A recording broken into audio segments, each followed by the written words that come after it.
साथ साथ ये वाणी क्या संदेश दे रही है उस पर भी विचार करेंगे। अपने जन्म का करो विचार,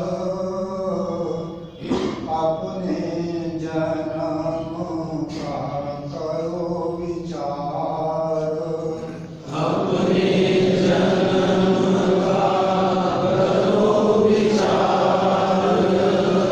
अपने जन्म का करो विचार।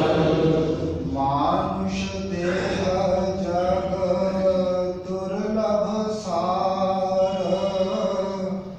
मानुष देह जग दुर्लभ सार, मानुष देह जग दुर्लभ सार, मानुष देह जग दुर्लभ सार।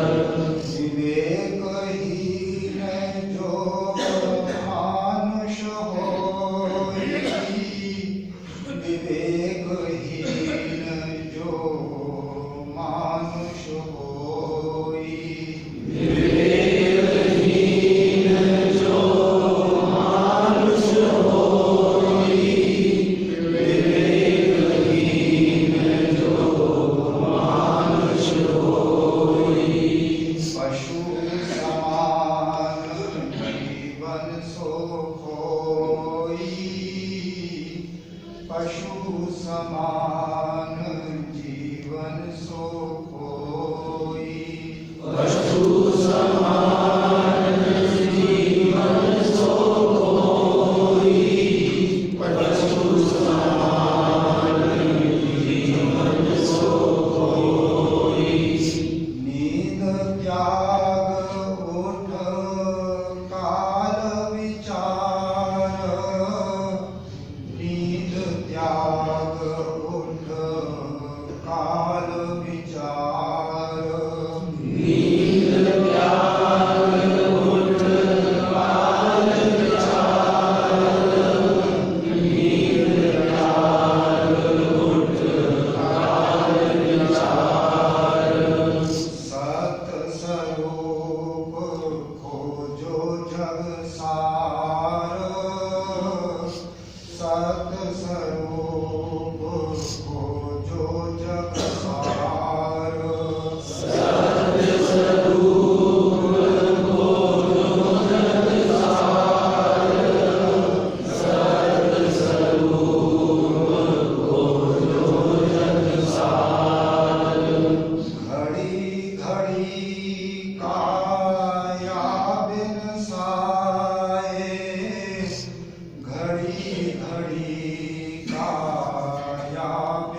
संसार में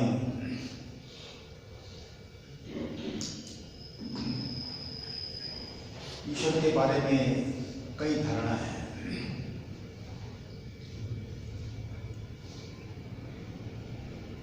जैसे कि एक ब्रह्म है, एक काली है।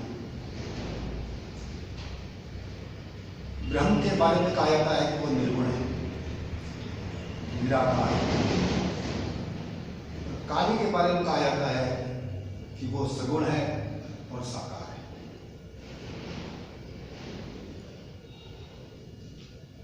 ब्रह्म के लिए कहा जाता है कि वो अकर्ता है, वो कुछ नहीं करता। काली के बारे में कहा जाता है कि वो सब कुछ करती है। इसी को ही शास्त्रों में पुरुष और प्रकृति करके कहा जाता है। पुरुष वो है जो सारी सृष्टि में शयन कर रहा है, इस देह के अंदर भी वो शयन कर रहा है।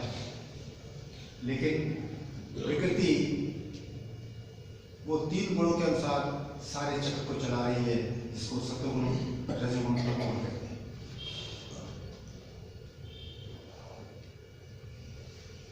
लेकिन मनुष्य जब भक्ति करता है या प्रभु की आराधना करता है तो वो प्रभु को कर्ता करके जानता है, जिसके लिए वाणी में भी आता है, सकल जगत का कर्ता जानो एक भगवान, आप अकर्ता हो रहो यही सार है।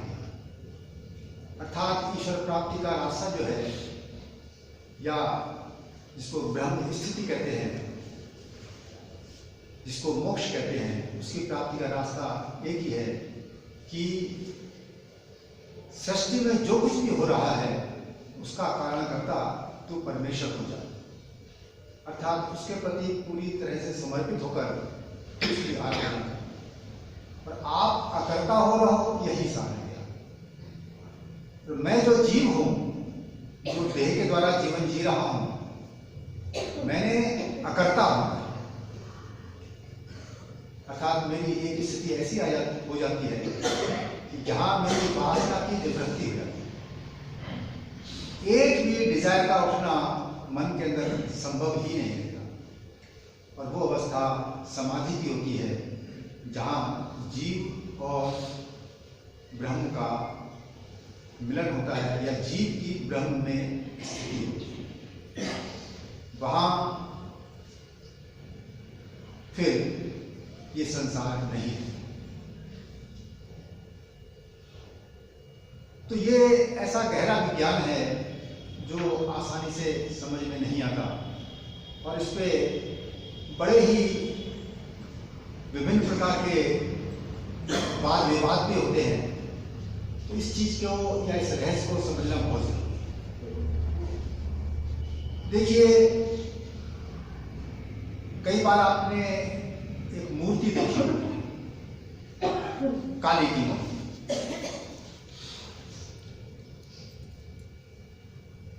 काली अपने रौद्र रूप में है या शांत रूप में है। उनके पैरों के नीचे शिव पड़े हुए हैं और काली उस पर सवार है, या शिव पड़े हुए हैं, शिव लेटे हुए हैं, काली खड़ी है और वो शिव को निहार रही है। तो ये मूर्ति एक प्रतीक है जो एक रहस्य का वर्णन कर रही है, जिसका वर्णन पुराणों में आता है। शिव शव के समान पड़े हुए हैं, उसका मतलब है शिव शांत रूप है, अक्रिय रूप है, उसमें क्रिया नहीं हो रही, वो समाधि अवस्था है। और काली जगत का पालन कर रही है, वो शक्ति रूप है। तो ऐसा लगता है शिव अलग है और शक्ति अलग है। लेकिन रामकृष्ण परमहंस कहा करते थे, जो शिव है वही काली है। शिव शांत रूप है, काली कर्म रूप है। वो सारी सृष्टि का संचालन भी कर रही है, पालन भी कर रही है, सृष्टि को उत्पन्न भी कर रही है और सृष्टि को लीन भी कर रही है। तो ये जो तमोगुण, रजोगुण, सतोगुण है, जो जिसके अनुसार प्रकृति चल रही है, तो ये सारी प्रकृति कार्य वो काली करती है। इसीलिए काली को प्रभु भी कहा जाता है। इसलिए जो अवतार है, जो संसार में आता है, वो वास्तव में काली रूप ही है, क्योंकि वो कर्म करता हुआ नजर आता है। हमको कहा जाता है अवतार की शरण ग्रहण करो, किसी पूर्ण गुरु की शरण ग्रहण करो। तो उस गुरु के शरीर के द्वारा, उस अवतार के शरीर के द्वारा होता क्या? वो कर्म होते हैं, वो मार्गदर्शन होता है, वो ज्ञान प्राप्त होता है, जो ज्ञान आपको कर्म से ऊपर उठा देता है, अर्थात वो निष्काम हालत में आपको पहुंचा देता है। तो सकाम कर्म करते करते जब मैं प्रभु की भक्ति करता हूं, प्रभु की भक्ति मुझको कहाँ ले जाती है? निष्काम कर्म में ले जाती है। और निष्काम कर्म का जो क्लाइमैक्स है, जो अंत है, वो कहाँ होता है? कामना की या वासना की के खात्मे में होता है, वासना की समाप्ति में। तो वही स्थिति शांति की स्थिति है, वही स्थिति ईश्वर प्राप्ति की स्थिति है, उसी को ही ब्रह्म की स्थिति है। तो इसका मतलब काली कोई अलग और शिव कोई अलग नहीं है, ब्रह्म कोई अलग, शक्ति कोई अलग नहीं है, ब्रह्म की ही शक्ति है। जिस प्रकार किरण कोई अलग नहीं है, सूर्य अलग नहीं है, सूर्य की ही किरण है। जिस प्रकार सागर अलग नहीं है, सागर यदि ब्रह्म है तो लहर क्या है? उसकी शक्ति है, उसकी चंचलता है। लेकिन लहर कोई अलग करके और सागर को अलग करके नहीं देखा जा सकता। तो वही रामकृष्ण परमहंस कह रहे हैं, जो ब्रह्म है वही काली है। लेकिन जीव का सहयोग ब्रह्म से नहीं हो सकता, जीव का सहयोग काली से ही होगा। उसी काली को रामकृष्ण परमहंस कहा करते थे ओ कुल कुंडली। इसलिए अपने शिष्य को कभी कहा करते थे वो, भाई ये भजन गाया करो, ये भजन सीख लो। जागो मां कुल कुंडली, तुम नित्यानंद स्वरूपिणी, प्रसुप्त भुजंगाकारा, आधार पद्म वास। वो कुल कुंडली है, उसको जागने के लिए प्रार्थना शिष्य कर रहा है। वो है कहां? मेरी इसी देह के अंदर, मेरे रोम रोम के अंदर जो जान है, मुझको पता है मेरे हर रोम के अंदर जीवन है। एक बाल भी आप तोड़ते हैं तो डेड नजर आता है, उसमें जीवन नजर नहीं आता। लेकिन जब शरीर के साथ है वो, तो उसकी ग्रोथ होती है, उसमें जीवन है। तो शरीर की कोई भी चीज डेड नहीं है, सब में जीवन है। वो जीवन है क्या चीज? उस जीवन का नाम ही कुंडली शक्ति है, उस जीवन का नाम ही काली है। इसलिए आप देखिए, कृष्ण है तो कृष्ण के साथ कौन सी शक्ति है? कृष्ण की शक्ति राधा शक्ति है वहां। शंकर है तो उनके साथ शक्ति कौन सी है? पार्वती शक्ति है। राम है तो उनके साथ शक्ति कौन सी है? सीता शक्ति है। तो हर जगह ये शिव और शक्ति का मेल है। तो वो शक्ति इस देह के अंदर भी है। तो ये जो रोग रोग में वो शक्ति जागृत है, इसी का नाम कुंडली है, इसी का नाम नाद है, इसी का नाम निरत है। बड़े इसके नाम है, लेकिन वो शक्ति एक ही है। इसी को ही प्रकृति शक्ति भी कहते हैं। तो ब्रह्म को यदि पुरुष कहा जाता है, इस शक्ति को प्रकृति कहा जाता है। तो पुरुष और प्रकृति अलग नहीं है दो चीजें। तो तो प्रकृति पुरुष से कभी अलग हो भी नहीं सकती। तो पुरुष की ही वो प्रकृति है, पुरुष की ही वो शक्ति है। तो जीव ब्रह्म की उपासना नहीं कर सकता, ब्रह्म में स्थित हो सकता है, ब्रह्म में लीन हो सकता है, लेकिन जीव को जब उपासना करनी पड़ेगी तो उस ब्रह्म की शक्ति की ही उपासना करनी पड़ेगी। उसी शक्ति को हम ईश्वर कहते हैं, जो मेरी देह का संचार करती है। उसी को कुंडलिनी कहते हैं, जो इस देह का संचालन करती है। तो जितने भी ऋषि हैं, जितने भी सत्पुरुष हैं, आप देखिए अपने आप में वो निर्लेप है। महाराज जी खुद कहा करते थे, प्रेमी जब तक एक इच्छा भी बाकी है, ईश्वर का साक्षात्कार नहीं हो सकता। ये इनके अनुभव की बात है। और विचार करके देखो, जब मन के अंदर इच्छा पूरी तरह से खत्म हो जाए तो मन के अंदर उस समय फिर संकल्प का उठना भी बंद हो जाता है। जब मन के अंदर संकल्प का उठना बंद हो गया, उसको शुद्ध मन कहते हैं। और अंतर्यामी प्रभु का दर्शन इस शुद्ध मन से होता है।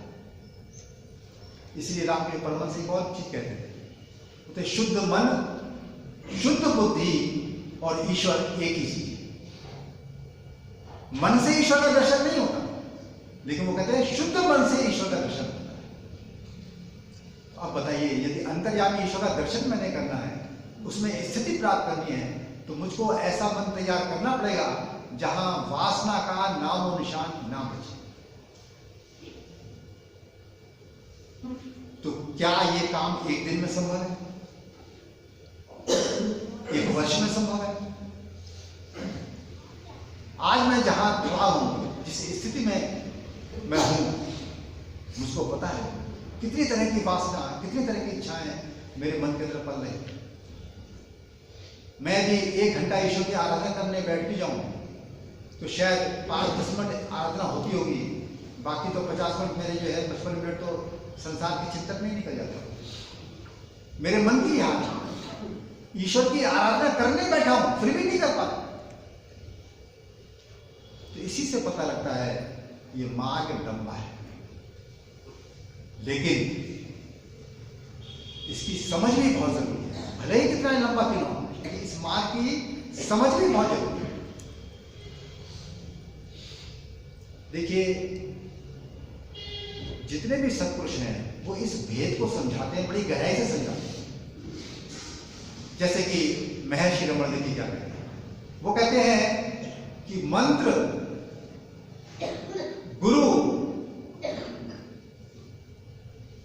कुंडलिनी और आत्मा एक चीज है। अब 4 चीजें कह रहे हैं, मंत्र, गुरु, कुंडलिनी और आत्मा एक चीज है। अब साधारण रूप में यदि हम चिंतन करें तो ये बात हमारी समझ में नहीं आएगी, पता नहीं क्या कह रहे हैं।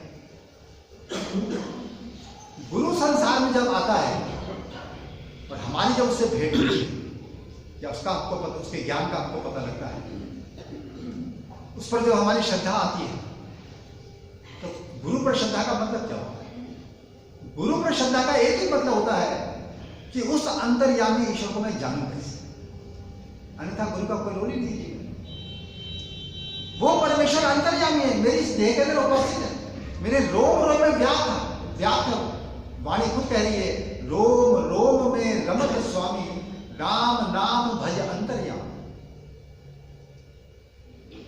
तो वो राम मेरे रोम रोम में रमा हुआ है, मुझको पता ही नहीं, उसका कोई अनुभव ही नहीं। मैं बाहर तलाश, संसार में तो उसकी तलाश करता हूं। तो इसीलिए जो राम मेरे रोम रोम में रमा हुआ है, उसी को ही रामकृष्ण परमहंस आदि शक्ति कहा करते हैं, उसी को वो काली कहा करते हैं। तो कहते थे इस देह के अंदर उसी शक्ति की लीला हो रही है, वो शक्ति तेरे रोम रोम के अंदर व्याप्त है, तू उसका अनुभव कर सकता है। गुरु की बात यदि तू मान ले तो उसका अनुभव तो कर सकता है। तो महर्षि रमण की ये बात एक सूत्र रूप में, लेकिन इसका यदि भेद खोला जाए तो पूरा ग्रंथ तैयार होगा। तो संक्षिप्त रूप में देखें कि महर्षि रमण कह क्या रहे हैं। वो कह रहे हैं कि मंत्र, कुंडलिनी, गुरु और आत्मा या ईश्वर एक ही चीज है। इसका मतलब क्या हुआ? ये एक ही चीज के ट्रांसफॉर्मेशन से, जैसे शिव की ही शक्ति है, काली शिव से अलग नहीं, वो शिव की ही शक्ति है। क्रिया शक्ति करेगी, शिव नहीं करेगी। शिव शांत रूप है, शव रूप है, वहां क्रिया नहीं है, इसलिए उसको अकर्ता कहा जाता है। लेकिन ईश्वर को कर्ता भी कहते हैं, सारा सब कुछ करने वाला ईश्वर। यदि सब कुछ करने वाला ईश्वर नहीं होता तो शास्त्रों की रचना कौन करता? सत्पुरुषों के द्वारा मार्गदर्शन कौन करता? फिर वो गुरु ये बात क्यों कहता? महाराज खुद ही कह रहे हैं, सतगुरु तो अंतर में पल पल करे पुकार, तू आज्ञाकारी होए के घटका पाटूगा। गुरु खुद कह रहा है कि मैं अंतर्यामी। तो ये गुरु कौन है? तो बाहर शरीर रूप में प्रकट है, लेकिन वो कह रहा है मैं अंतर्यामी हूं।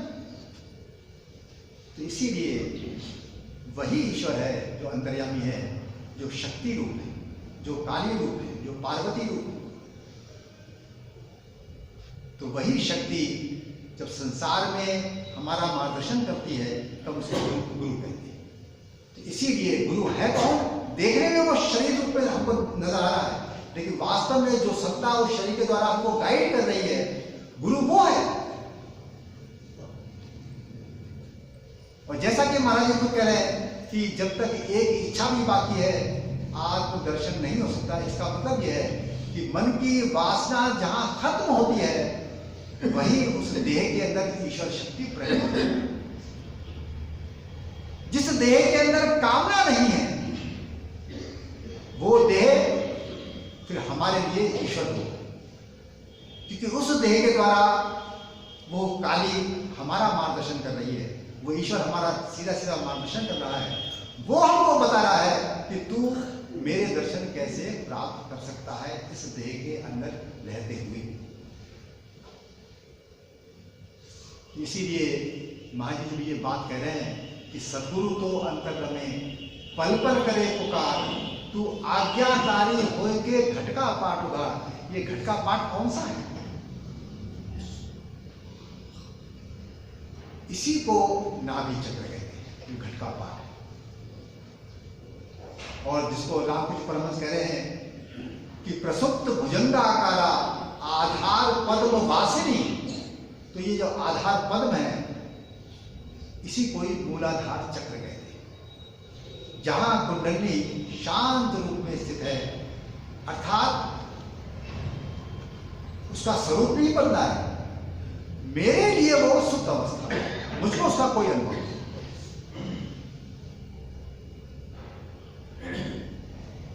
है। वो प्राणनाथ, ईश्वर का एक नाम प्राणनाथ है। वो प्राणों का मालिक है। योगी जानता है ये जो प्राण मेरे चल रहे हैं, श्वास का आना और जाना, ये प्राण की गति उस कुंडली से ही उदय हो रही है। इसलिए समाधि में ये प्राण उस कुंडली में ही लीन हो जाते हैं। जब प्राण कुंडली में लीन होते हैं तो मन की चंचलता भी खत्म हो जाती है। उस मन की चंचलता की आत्मा के साथ उस स्थिति में जीव को अंदर उस ईश्वर का अनुभव होता है, उस ब्रह्म स्थिति को प्राप्त होता है।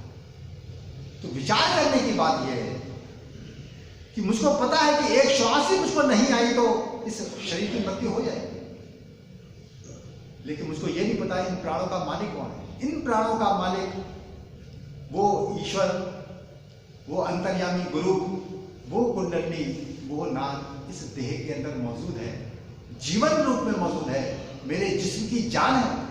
उसके बिना मेरा जीवन का अस्तित्व नहीं रह सकता।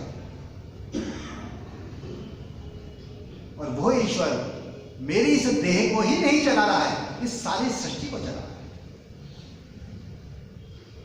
मनुष्य का अस्तित्व क्या इस सृष्टि के बिना हो सकता है? सूर्य ना बना होता तो क्या ये जीव रचना होती? क्या वनस्पतियां होती? ये तो साइंटिस्ट भी जानता है, ये जीवन धरती पर संभव ही नहीं था। तो मैं कभी इस बारे में सोचता नहीं। तो जब किसी ऋषि के संपर्क में आता हूं, जब उनकी बातें पढ़ता हूं, उनके मार्गदर्शन के बारे में मैं जब सीखता हूं, तब मुझको ये बातें सोचने का मौका मिलता है। तो महर्षि रमन कह रहे हैं कि मंत्र, गुरु, कुंडलिनी और आत्मा एक चीज है। इसका मतलब हुआ यदि मैं मंत्र को पकड़ता हूं, गुरु मंत्र को पकड़ता हूं, तो यही गुरु मंत्र मुझको कहां ले जाएगा? कुंडलिनी के अनुभव में ले जाएगा। और यही मंत्र मुझको अंतर्यामी गुरु के पास ले जाएगा, और यही गुरु फिर मुझको कहां ले जाएगा? आत्म स्वरूप में ले जाएगा, आत्मा में स्थित कर देगा, जो ब्रह्म रूप है, जो अकर्ता है। वहां जाकर जीव की परमानेंट शांति होती है। उस स्थिति का नाम ही मोक्ष है। फिर जहां पुनर्जन्म फिर नहीं होता, संसार में बार बार वासना के चक्र में नहीं फंसना पड़ता। इसीलिए अपने अनुभव करके ही ये जीव जान लेता है कि वास्तव में जब तक मनुष्य ईश्वर दर्शन ना कर ले, ईश्वर में स्थित ना हो जाए, इसके दुखों का अंत संसार में नहीं हो सकता। तो जितने भी ऋषि आते हैं, जितने भी अवतार आते हैं, चाहे राम आए चाहे कृष्ण आए, कृष्ण ने अर्जुन के साथ क्या किया? अर्जुन को एक ही चीज तो सिखाई उन्होंने कि जो कुछ कर रहा हूं मैं कर रहा हूं, तू करने वाला नहीं है। इसलिए तू ये जो सोच रहा है कि युद्ध मैं चाहूं तो करूं, चाहूं तो ना करूं, वो कहते हैं कि तुझको प्रारब्ध दिया गया है, तेरी देह ये युद्ध करने के लिए पैदा हुई है, ये युद्ध तो तुझको करना ही होगा। परंतु विज्ञान क्या है? वो कहते हैं तू इस युद्ध को मेरे हुक्म में रहता हुआ कर, अर्थात ये मैं करवा रहा हूं, तू करने वाला नहीं है। तो अवतार क्योंकि अर्जुन के संग था, इसीलिए उन्होंने अपनी लीला से अर्जुन को वो दृश्य दिखा दिया कि देख, ये युद्ध तो मैं पहले ही कर चुका हूं, तो करता है ही। तो गीता पढ़ने का मतलब क्या हुआ? महाभारत की कथा सुनने का मतलब क्या हुआ? एक ही मतलब है। जो वाणी कह रही है कि सकल जगत का कर्ता जानो एक मंत्र।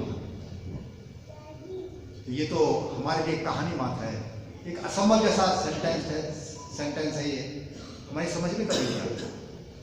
लेकिन जो ईश्वर का भक्त है वो अच्छी तरह से जानता है। जो रामकृष्ण परमहंस जो खुद अवतार है या जो खुद सदगुरु है, लेकिन उनकी एक साधना का काल भी तो रहा है, वो सिद्ध अवस्था है उनकी। लेकिन जब वो साधक थे तब वो कहते हैं कि मैं जानता हूं कि इस संसार में जो कुछ भी होता है वो मां ही करती है। वो काली को मां करके कहा। ये सारा संसार तो ऐसे है, इसे उदाहरण देते थे, जैसे कि कोई कठपुतली का खेल देखा होगा। कठपुतली के दृश्य में आप देखते हैं कि हर कठपुतली के हाथ पैरों में डोर बंधी होती है, और सबका कमांड किसके पास होता है?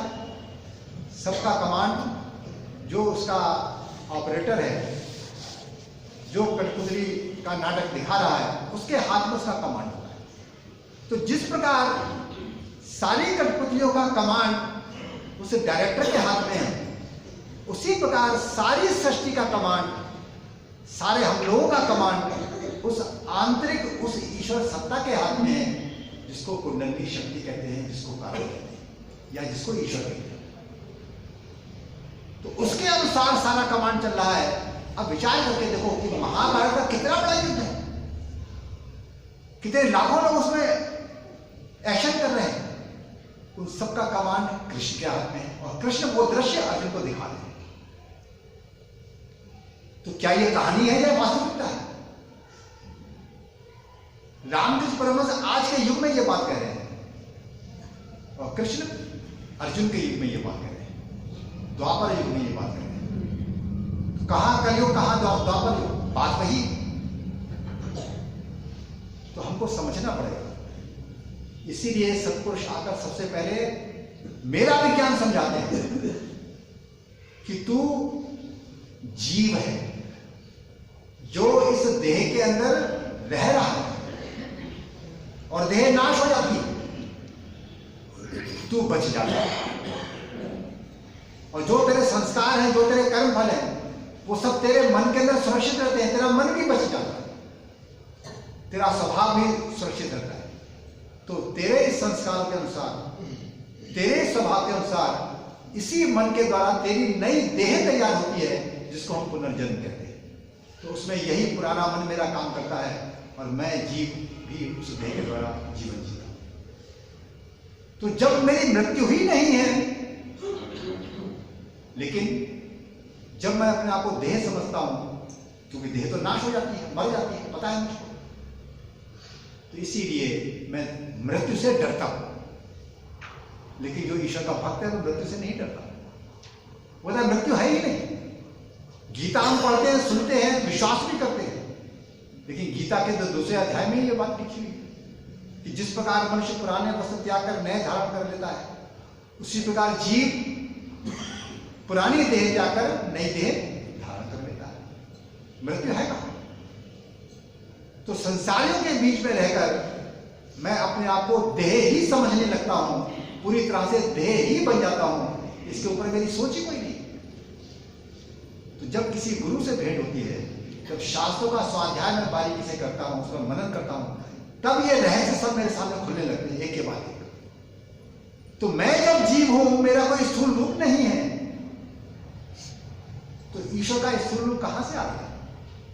इसलिए ईश्वर एक शक्ति है। और वो कौन सी शक्ति है? वो एटॉमिक शक्ति नहीं है, वो चेतन शक्ति है। उसके अंदर होश है, वो जानने वाली सत्ता है। मैं जानता हूं मेरे मन में क्या चल रहा है, तो अंतर्यामी ईश्वर जानता है कि मैं किस कारण से दुखी हूं।